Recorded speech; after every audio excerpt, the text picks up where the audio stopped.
Il a été suivi lorsqu'il était dans l'erreur, mais il est mort pour la vérité.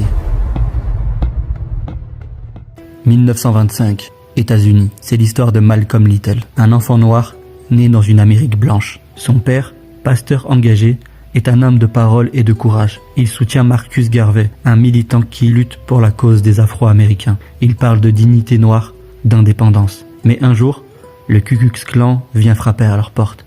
Les menace, brûle leur maison. Une nouvelle fois, ils reviennent, et un jour, le corps de son père est retrouvé, écrasé par un tram.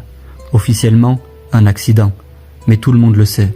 C'est le clan qui l'a tué. Sa mère, bouleversée, lutte pour nourrir ses enfants. Peu à peu, elle sombre dans une forme de dépression, puis de folie. Il l'interne dans un hôpital psychiatrique.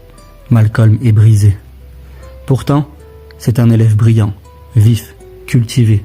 Mais quand il dit à l'un de ses professeurs qu'il veut devenir avocat, il lui répond « Tu sais, pour toi, il serait mieux d'être menuisier. » C'est le point de bascule.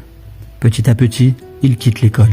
Il fuit, il tombe. Plus grand, il arrive à Boston, puis à Harlem. Il commence à tomber dans la drogue, l'alcool, les cambriolages, les filles.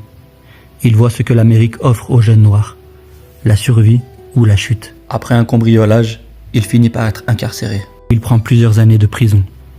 L'un de ses plus grands crimes, être avec une femme blanche. Dans l'Amérique des années 40, c'est l'un des pires crimes. En prison, il refuse tout rappel sur la religion, au point que ses codétenus l'appellent Satan. Plus les jours passent, et plus il reçoit des lettres de ses frères et sœurs. Un jour, l'un de ses frères lui dit qu'il a trouvé la vraie religion des Noirs. Un autre lui dit « J'ai trouvé comment te faire sortir de prison.